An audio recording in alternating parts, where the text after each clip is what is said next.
Okay then, folks, the G.I. Joe Classified Series excitement train continues on MoDXtra Games and Collectibles, because in the very same delivery that I received Rock and Roll, my previous video, go check it out if you've not done so already, I also received a G.I. Joe Shipwreck. How very exciting. Now, I was a bit like this about this character. I know he's very popular for fans of the 80s cartoon.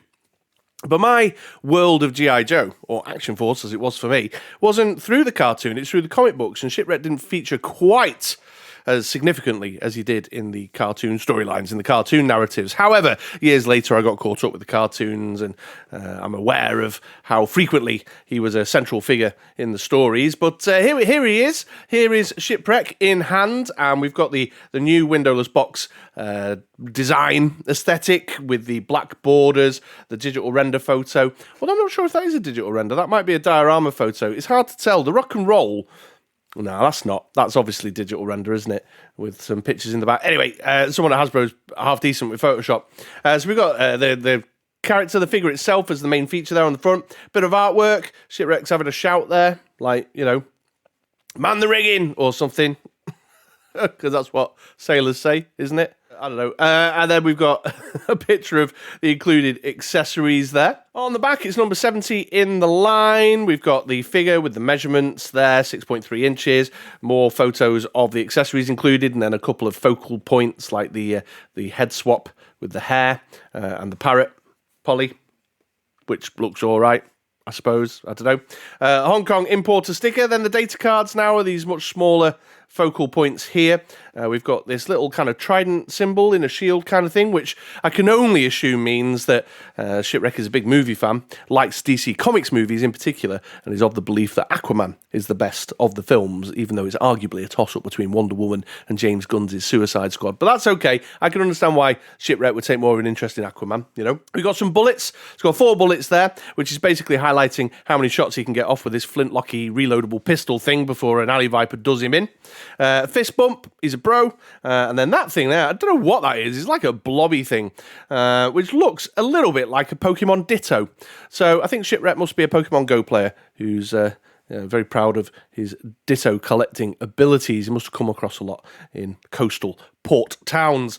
Legal bollocks and malarkey across the bottom. More legal bollocks and malarkey across the very bottom. We've got a sign here with a larger representation of the artwork and repeating the 70 in the line. There we've got the side with the QR code and the data card replicated. Again, I'll not scan that today. I've done it on a previous video. I did it when I reviewed Copperhead, and it just takes you to a random Hasbro page with loads of Peppa Pig shite on it. So, you know, not relevant for a G.I. Joe Classified fan at all. Right, let's get him open. I've already popped the tape at the bottom there. We've got the weapons locker here. There it is, Shipwreck's weapons locker. And then the figure in the little cardboard stand, although, oh, that's new. What's that? Oh, just like a little thing to make sure he keeps his hat on. Into the weapons locker, we should have, yeah, the usual baggie and, whoop, paperwork. Let's make sure everything's at the bottom there. Tear across the top. I said on a video a little while ago, like a bag of crisps. And then someone hopped on and said, what do you mean by a bag of crisps? And I had to highlight the fact that we call chips crisps over here. But in North America, you obviously call crisps chips. So there's that, if you were unaware of what I was referring to. Right there, so there's the wig, his rope, his rigging. There's Polly. And we've got his pistol, his like proper 9mm thing, then his weird sort of 18th century flintlocky thing. And his anchor hook grapple thing. Just got the scissors out and the tie wraps there off camera. Let's get Shipwreck out of there. Oh, look. Oh, I didn't notice. Is that new? Did Rock and Roll have his artwork on the back of his little card frame thing? Oh, yeah, he did. Has that always been like that? Have I only just noticed? Has that always been like that? And here we go, folks. Here we are. Here's Shipwreck out the package. I'm just eyeing up that head sculpt. There's a bit of discussion about the difference between the digital renders and the in-hand photos that were floating around on the Discord, the G.I. Joe Classified Discord I belonged to the other day. So I'll have a closer look at that. But yeah, here we go. Here's Shipwreck. Looking good. Again, initial instinctual impressions out the packet are good. Although shiny shirt, I'll come back to that later. So there's all the gear. Right, I'm going to go away and have some man-child playtime. As always, regulars around here will know the routine now. I don't like to review right out the box, so I'm going to get him on a display, take some photos.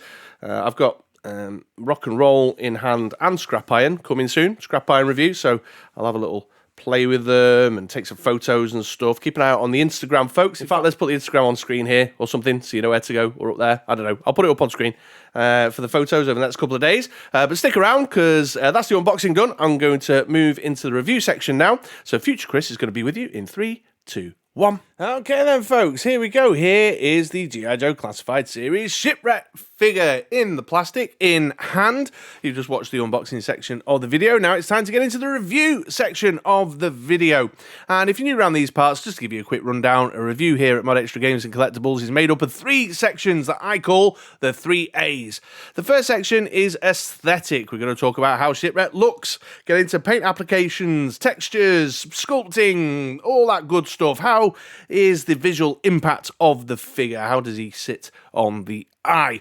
And then once I've done that, I'll move into the second A, which is articulation, talk about posability, movement, and then finally I'll wrap up with the third A, which is accessories and added value. And with all that said and done, by the conclusion of the video, if you've been thinking about picking up a Shipwreck of your own and you're on the fence, hopefully the thoughts that I share today will help you make up your mind. So without further ado, let's get into it and let's talk about how Shipwreck looks. Let's start with the aesthetic. Okay then, folks, well, I brought Shipwreck a little bit nearer to the camera so we can get in there nice and close, take a good look at these visual elements, get the aesthetic vibe from Shipwreck, nice up close and personal. And I've got to say up top that there's a lot to like visually about the figure, but there's a few bits that haven't landed so well with me either, which is a bit of a mixed bag. A little bit up, there's a few ups and downs with this one.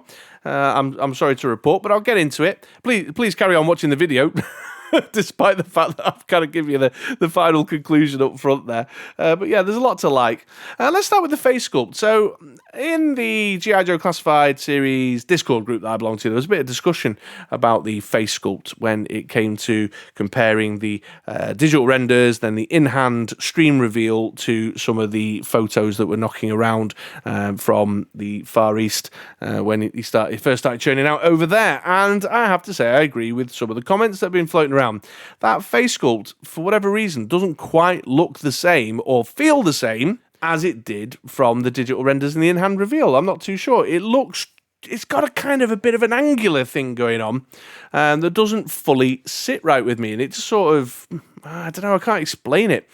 Now, that's possibly being a bit harsh. That criticism is possibly a little bit rough and tumble on Shipwreck, because in all fairness, the facial features are well sculpted, the beard is well sculpted.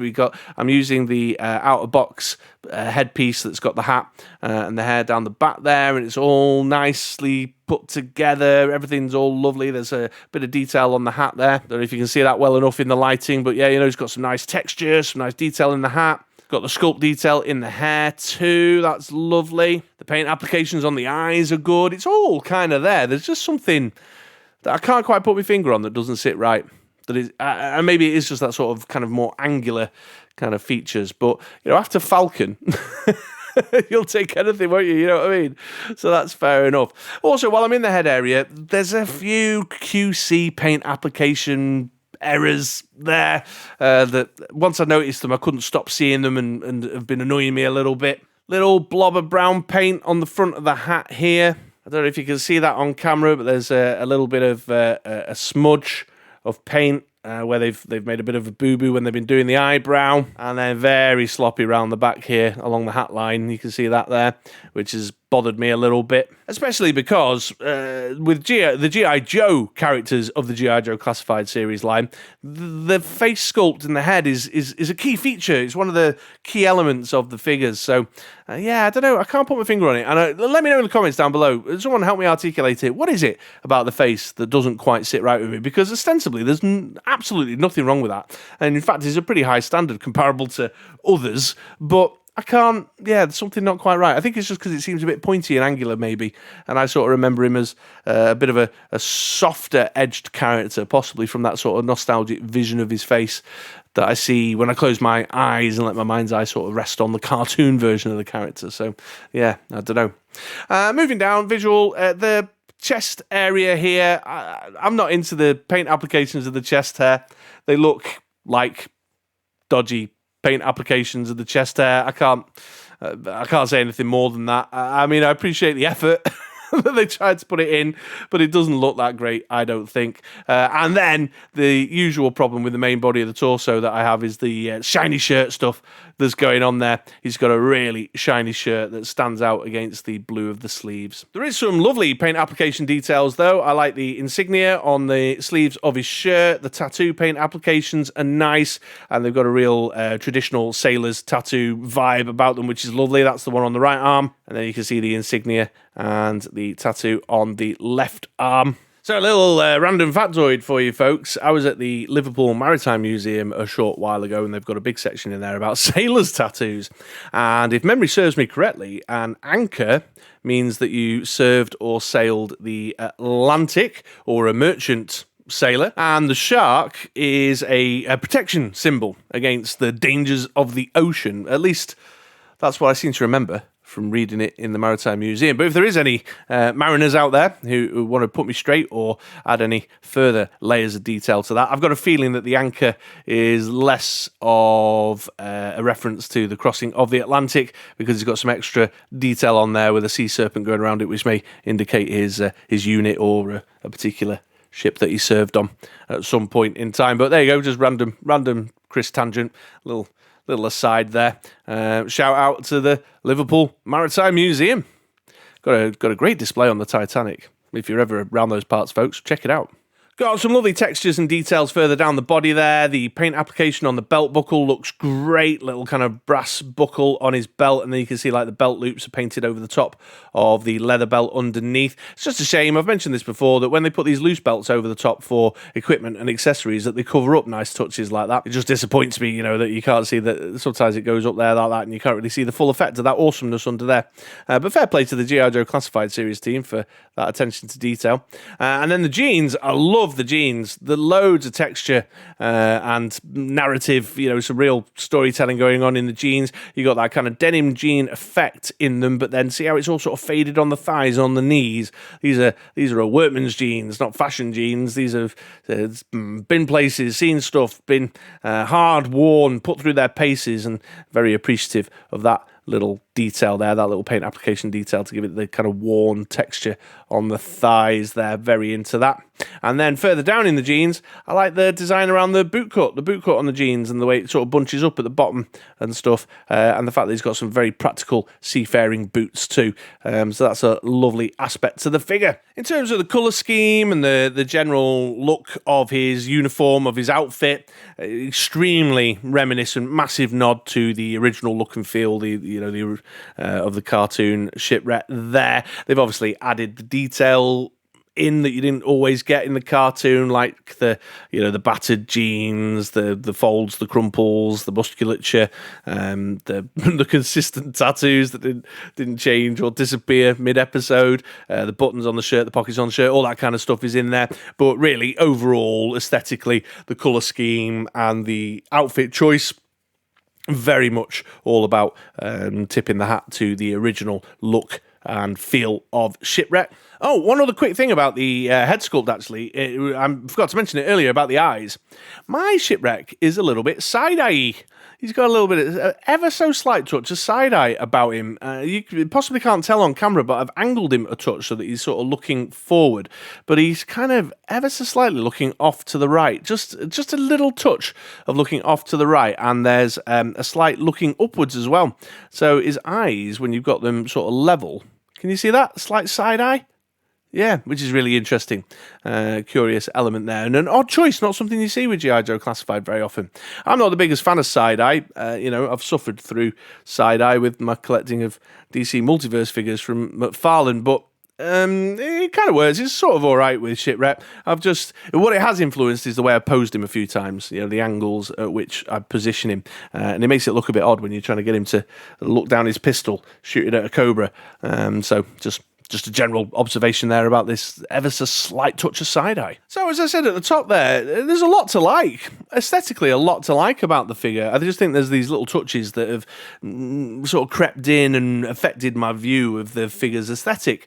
Because overall, I mean, what more do you want from a Shipwreck? You got the blue shirt, you got the white hat, you got the beard, all the signature kind of visual features that you associate with the character, whether you're a nostalgia collector or a new collector to the line, are there and present. And strongly represented in a nice way. And there's great stuff. The paint applications on the tattoos are really lovely and neat. That whole worn jean thing, really impressed with that. I think that's a very nice touch, very, very thoughtful piece of attention to detail from Lenny and his team there. I suppose it's just the thing like the slight side eye, the little paint application, balls ups on the hat line and round by the eyebrow there, and the shiny shirt and the weird chest hair thing that once you've noticed them, I suppose that's the thing with me always. I say this all the time when I do my reviews. Once I've noticed it, I can't stop noticing it, and that then affects my enjoyment of the figure sometimes. Also, the fact that I unboxed him and started playing with him at the same time as I unboxed and started playing with my rock and roll and my scrap iron may have created a little bit of bias. But there you go. So, but despite those kind of minor flaws that have stood out to me, those couple of lows, I'm still giving him an aesthetic thumbs up. It's not a double thumbs up, just a single thumbs up. So, yeah, I'm still giving it a thumbs up. Still aesthetically very pleased with the figure, and it does look great on the display. Does look brilliant next to all the other kind of classic G.I. Joe figures. Just those little things getting in the way. So it's still a thumbs up in my book. But let me know what your thoughts are in the comments down below on those. But for now, in the interest of time, I'm going to move on and get us into the articulation section. Okay, then, starting above the shoulders with the head, it's all standard G.I. Joe Classified Series stuff. We've got the swivel, the tilt, the decent down, the decent up, big range of motion, got the ball at the top, ball at the bottom of the neck, giving you lots going on there. Got to be a bit careful bringing the neck up. I don't know if you can see there's a little bit of blue that pokes out from the sculpt underneath the main torso. Oh, got my finger over it. There you go. So there's you've got to be careful if you don't want that little flash of blue in there. Butterfly joints in the shoulders, giving a bit of shuffle back and forth. Hinge on the arm, giving you the T. Swivel in the bicep and tricep. The now normal pinless elbow, G.I. Joe Classified Series elbow, which gets you up to there.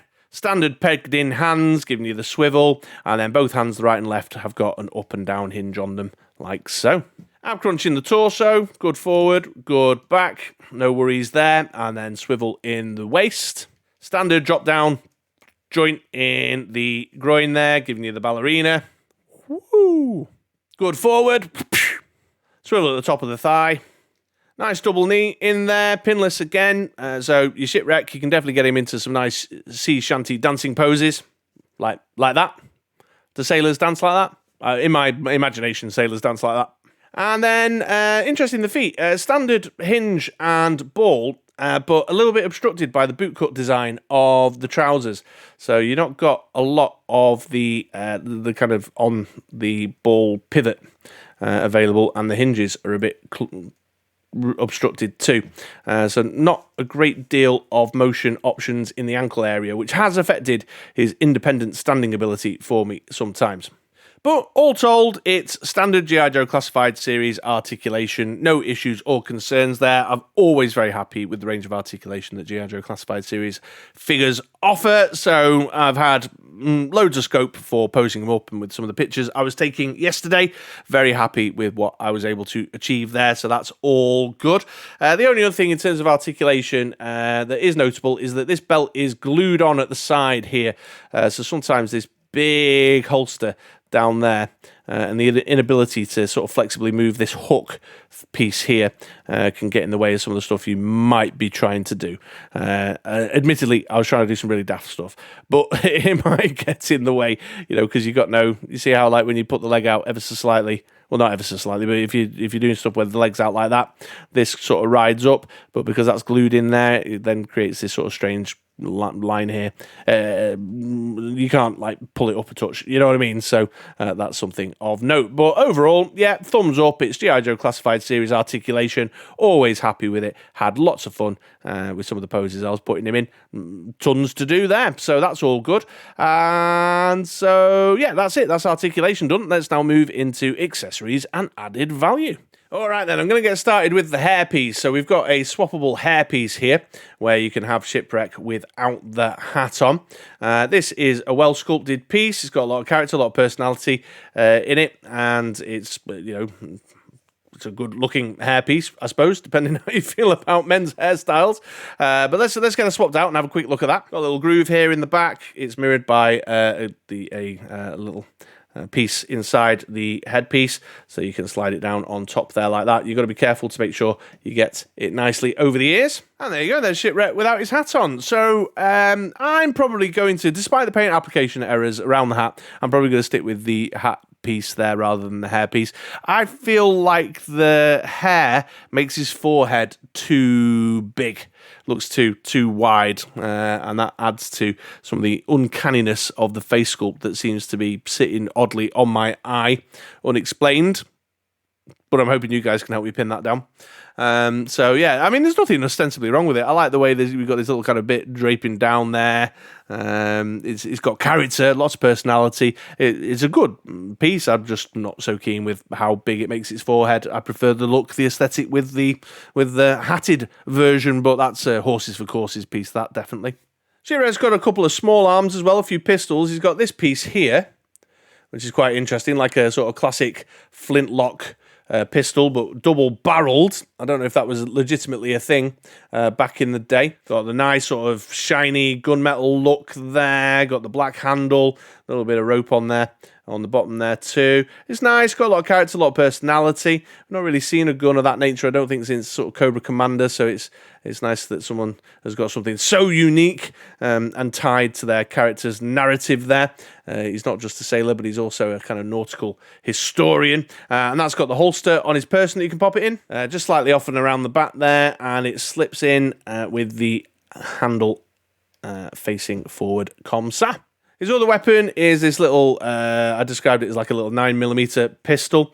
It's got some sort of sculpting in there, there's some sort of nautical designs too, so even though it's a more modern weapon, he's kept up the, you know, there we go, that's better, you can see that better if I put my hand behind it. Yeah, he's kept up the end. He's kept up the sailor's end by getting his pistol customised to look more nautical in tone. There's like some, like a wave pattern, and then some anchors and serpents on the handle there. A well-sculpted piece, single piece of plastic. It's kind of a little small. It's a little, but it's all fine. And that goes in the holster here on his leg. There we go, pop that in there. Then we've got a little bit of sailor's equipment here. We've got like a hook, grappling hook anchor piece, which is interesting, with the four prongs, four arms on there, and the spike. He's obviously using this to climb walls and whatnot. Got the hook hole here in the end for a bit of on-figure storage, which I'll show you in a sec. Nice, very shiny metallic look. He looks after his gear, does Shipwreck. So yeah, that's nice there. And there's a hook on his belt over here, which I believe is where this goes. You kind of hook it on over his leg there like that. It sort of sticks out a bit. I'm not so sure about this. I've been posing him without that, to be honest, because that looks a bit kind of clunky and uncomfortable, and it gets in the way of some of the posing that I've been trying to do with him, but it's there. Then we've got some rope here. It's got a little hook on it there and a little peg. I'll talk about the peg in a second. But that's a nicely sculpted piece. Good colour choice. It looks ropey, you know, but they've also bothered to put some paint applications, change the colour of the metal hook there. I'm not so sure what that hook's for. I don't know if maybe I'm supposed to hook that on that hook there or on his belt. When you do hook it on his belt, it just looks really weird and sticks out, so I've not been doing that. But I'm pretty confident what you're supposed to do with this, because of the peg there, is pop it across his body like so. It's just a bit, you know, you just kind of put it up over the arms and the head like that. And then this anchor section you can hook onto the hook at the back like that there. I think maybe is the alternative kind of positioning for that, maybe. I don't know. I suppose it's up to you and your imagination what you want to do with it, but that's my preference there. I've just noticed that pistol's not in that holster properly. There you go. Now that gives us another element, another aspect towards the next accessory, because we've got Polly Parrot here. Here's Polly Parrot. You can see that Polly Parrot's got a peg on one leg there, and the other's the standard foot. This is a nicely sculpted piece. You can see there the paint applications are very neat and tidy. We've got the feathering effects in there that are really sculpted very, very well. So Polly looks great, looks fine. My only criticism would be that there's a complete absence of articulation. When I think back to the times I finally caught up with the G.I. Joe Classified Series cartoon, and Polly, you know, got into some misadventures and helped Shipwreck out a few times, and so it would have been nice to be able to get the wingspan out and pose Polly as if flying, taking off, landing, that kind of thing. But no, they've just gone for a kind of straight up single plastic sculpt there. But the sculpt I've got no problem with. It looks great. The feathering effects are awesome. And then we've got this peg here on Polly, which fits onto the figure in two ways. There's a peg hole here on this kind of white wristband on Shipwreck's arm, which Polly can fit into like so. So Shipwreck can have Polly landed on his arm like this, or going back to the rope, I pointed out the peg hole in the rope before, and I believe the intent is that you can pop Polly on his shoulder like so. What that's meant is that they don't have to put another peg hole into the main body of the figure, because you can put Polly like that on Shipwreck's shoulder like so, which is a nice touch and gives you just a little bit more flexibility. So it's, again, G.I. Joe Classified, you know, a decent, solid accessory selection. Have I got a couple of minor complaints? Yes, I have. It's a bit fiddly. The Polly is lacking in anything more than just kind of sitting on his arm, sitting on his shoulder. That's it. You know, it's not really fully enhancing the storytelling, but it's a great selection of accessories in terms of the overall character's narrative, the overall character's visual aesthetic. I think this flintlock pistol, however impractical I believe it to be, is a good looking piece of weapon and definitely got lots of personality and character that it brings to the display. Getting the little anchor grappling hook thing on the go, the rope, the parrot. Yeah, it's all good. It all ties together really well. I have a preference towards the hat over the hairpiece, but that's you know, personal choice. That just is what it is. Although now, kind of looking at him with Polly and everything all on him, the hairpiece looks pretty good too. But yeah, lots going on there. All adds to the visual aesthetic, the narrative of the character. So very, very on brand. Loving all that, but with the few extra added modern twists. No real complaints. Just a bit fiddly, and this on-figure storage of this grappling hook strikes me as a bit odd, but there you go. But yeah, overall, I mean, look at that. It looks good, doesn't it? Looks great. So yeah, definitely a thumbs up as far as the accessories and added value goes. Okay then, folks, well, here is Shipwreck going around on the turntable in a bit of a pose that I was playing around with the other day. That's how he was stood on the shelf when I finished up with some photos last night, and how he's going to go back on the shelf. For now, I kind of wanted to do something with that flintlock pistol, a bit kind of stand and delivery in feel, you know, get a bit adamant on that with the retro pistol there. But final thoughts time anyway, and overall, yeah, Shipwreck is a recommends. I know I've had a couple of criticisms through the course of the video, and I think the criticisms are fair, if not occasionally a little harsh, but you know, they've just nailed the original look and feel with the modern twist. It's spot on in that respect. And I don't know, just the thing about the face that's not sitting right with me that I can't pin down, that angular pointiness, like see how the chin sort of, it just comes out a bit too far and points a bit too much, maybe.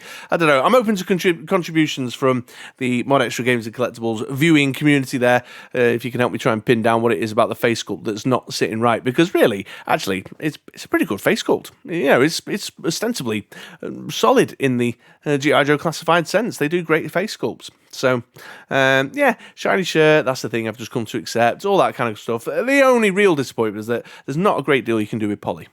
Not a great deal you can do with Polly. Just pop her on his arm, pop her on his shoulder with the rope there, and that's it. You know, it's not adding to the storytelling. It's not adding to the posing potential. I'd like a little bit more, even if it was just a bit of movement in the head, so that we could do something with the head. You know, that would have been the bare minimum I'd expect. But yeah, overall, it's solid. I'd recommend it. And if you can get past the weird chest hair paint applications, then you're on for a winner. Go for it. Yeah. And so that brings me to the end there. I hope you've enjoyed the review today. If you've been on the fence about picking up a rock and roll for yourself, I hope my thoughts and comments have helped you make up your mind. I would massively appreciate if you took the time to subscribe to the channel and give us a like if you found this review useful today. My stats are telling me that like there's a massive percentage of viewers who are not subscribers to the channel. Like 80% of you out there watching this stuff doesn't subscribe. So do us a solid, folks. It means just a second of your time, but it means ever so much to me, and it helps me grow the channel and shows support for what I do. So even if you only watch a couple of reviews every now and again in the line that you like, then it'll help me grow, help me reach new viewers, and just let me know I'm going on the right track. You know what I mean? So with that all said and done, I'm going to wrap it up there. Thank you so very much. It's been a pleasure as always, I hope you have a great day, and I'll see you next time, folks.